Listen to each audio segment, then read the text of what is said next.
Welcome back dito sa channel natin. Andito tayo ngayon sa Quezon City. Magbibigay tayo ng latest updates sa iba't ibang mga mega projects na tinatayo dito.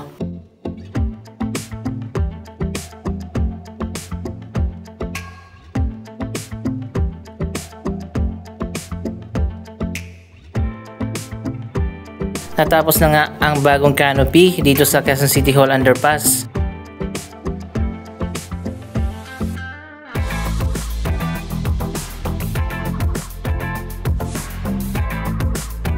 Mas maganda na at modern ang design ng canopy na inilagay dito.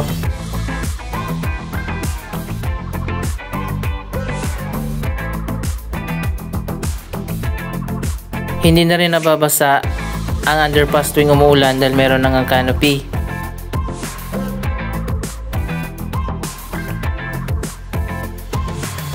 Napakaganda na ng underpass dito dahil sa mga bagong mural.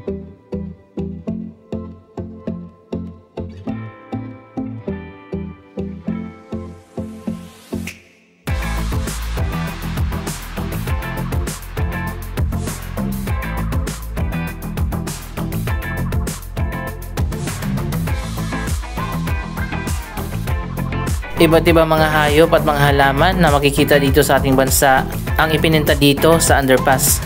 Yung iba pa nga ay parang buhay na buhay talaga.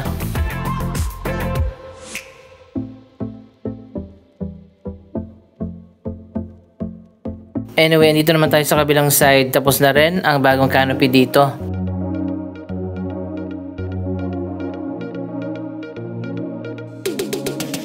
At ngayon naman ang Philcoa Underpass naman yung nilalagyan ng bagong canopy. Mamaya pupunta tayo doon.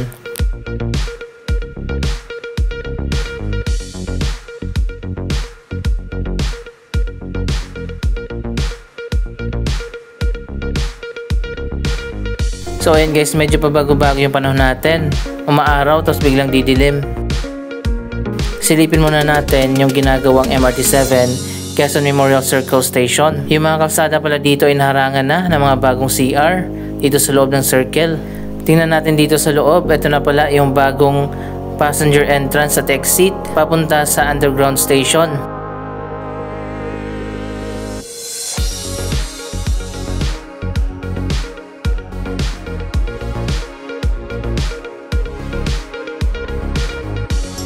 So ayan guys, ginagawa na yung dito sa side na to. Pero dun sa harap tapos na.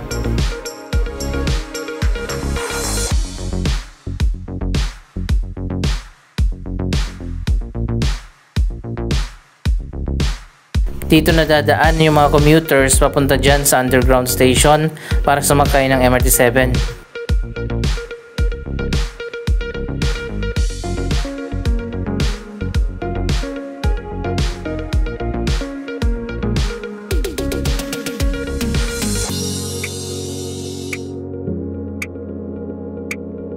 Isa pang project na ginawa dito, ang Quezon City Elevated Landscape Promenade. May bagong footbridge kasi na pinatayo dyan na connected na dito sa circle. So ayun guys, ito na pala, tapos na yung walkway. Parang ramp pala yung style ng walkway na ginawa nila dito.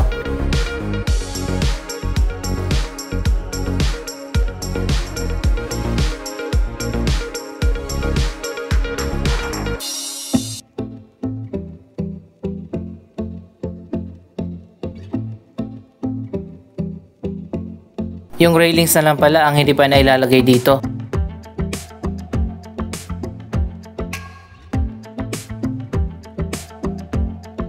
So ayan, connected na yan dito sa Elevated Landscape Promenade. Patawid na dun sa kabila. Dito na nga dadaan yung mga commuters kapag naging operational na ang MRT7.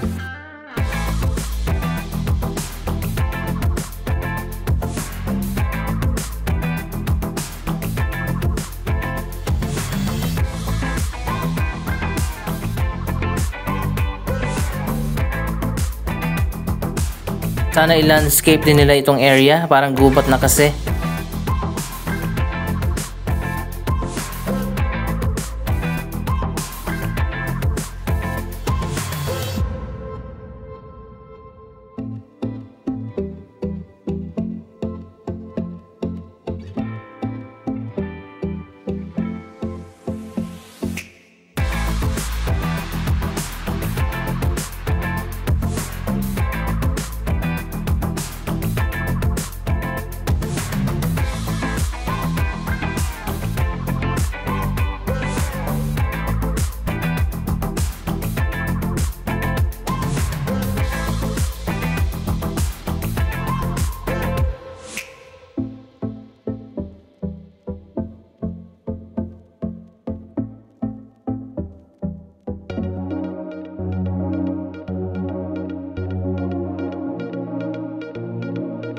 Medyo maluwag naman yung elevated walkway at meron ng hagdanan dun sa kabila.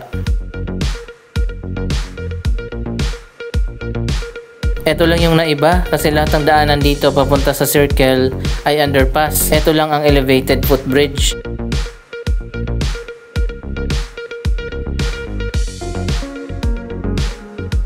Ngayon ko lang na-discover marami palang project na ginagawa dito sa loob mismo ng Quezon City Circle. May mga bagong kalsada na.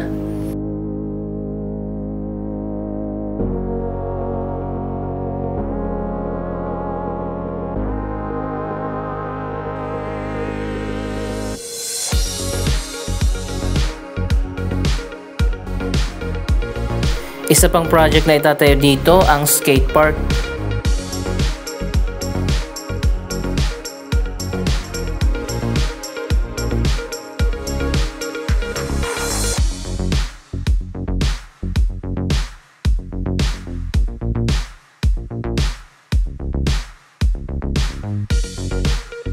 Dito na rin ang daanan ng mga commuters papunta doon sa MRT 7 station kapag galing ka ng Philcoa.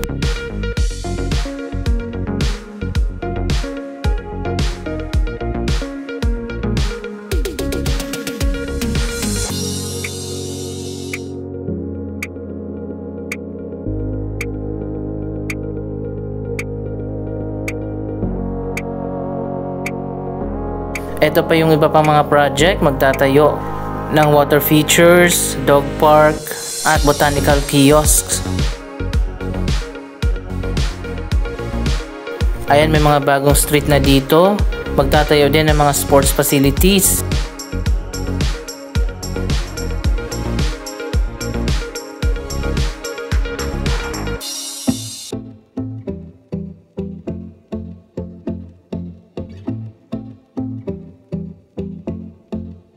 Magtatayo din ng basketball court, badminton court at volleyball court.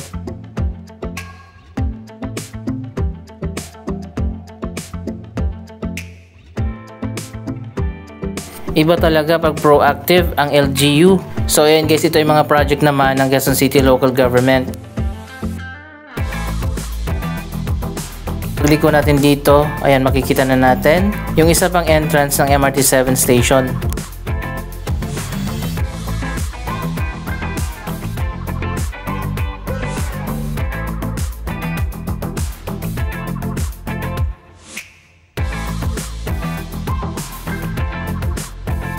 Dito pala yung mga sports facilities. 3 court pala ang itatayo dito.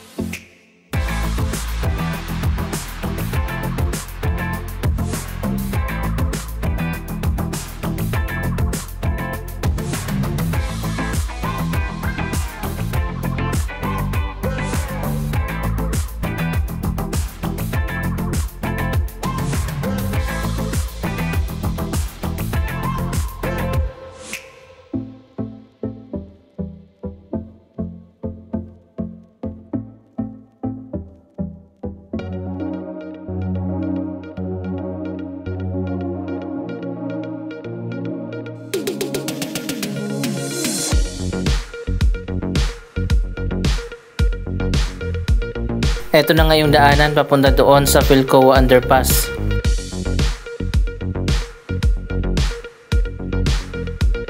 Sana lang talaga maganda yung landscaping dito kapag natapos na yung iba't iba mga projects.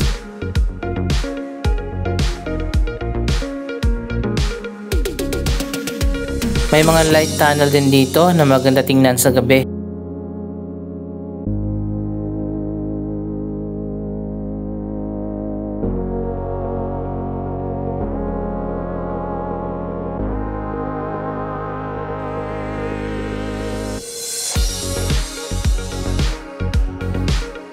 So ayan, nandito na tayo sa Philcoa Underpass.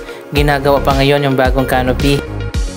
Parehas lang din ang design ng canopy dito sa canopy doon sa Quezon City Hall Underpass.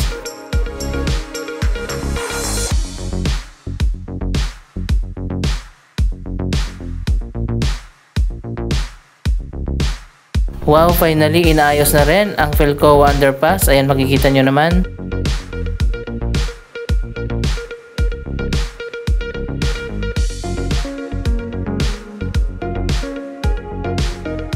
Sa wakas magiging maganda na rin dito at hindi na parang horror tunnel.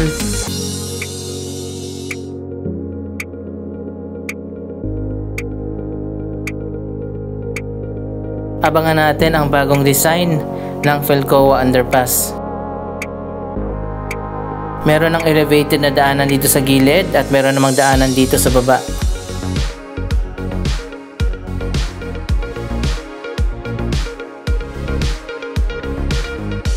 Ito naman yung canopy dito sa kabilang side.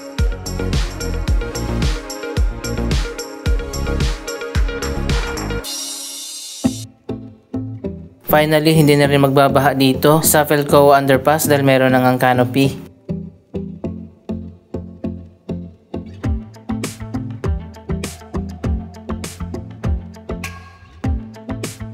At dito nga sa Philcoa, ang mga bagong bus stop na para mga spaceship. Eto na, tapos na yung mga upuan dito, pero yung dito sa taas hindi pa tapos at sarado pa rin ito.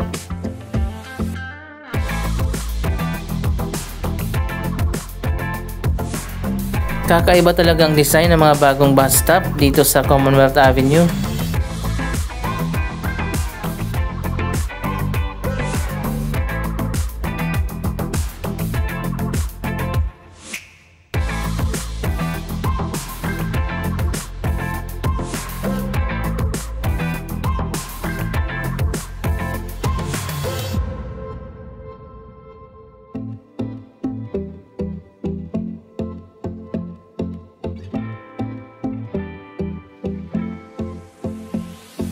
Iba-iba din ang design.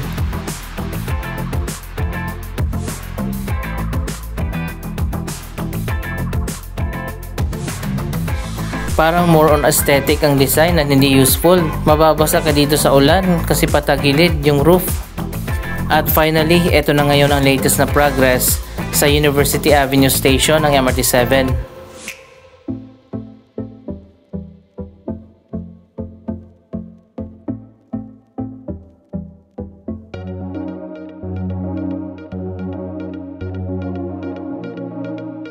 One story lang din yung makikita natin dito sa above ground dahil ang station building nito ay nasa underground din, katulad sa Quezon City Memorial Circle Station.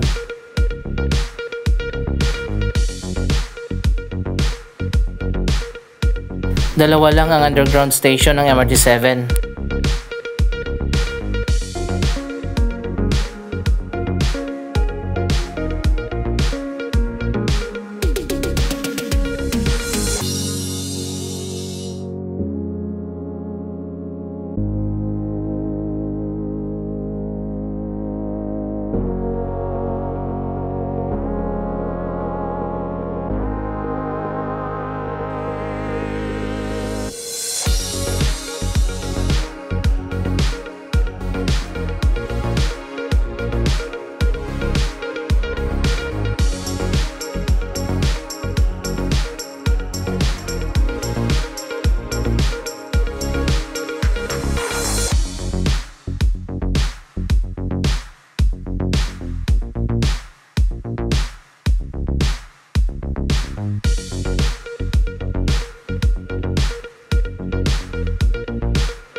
Ang dami pala mga projects na ginagawa ngayon dito sa Quezon City.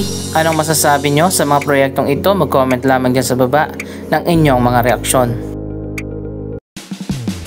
Maraming salamat sa inyong panonood. Huwag kalimutan na mag-subscribe for more updates. Thank you for watching.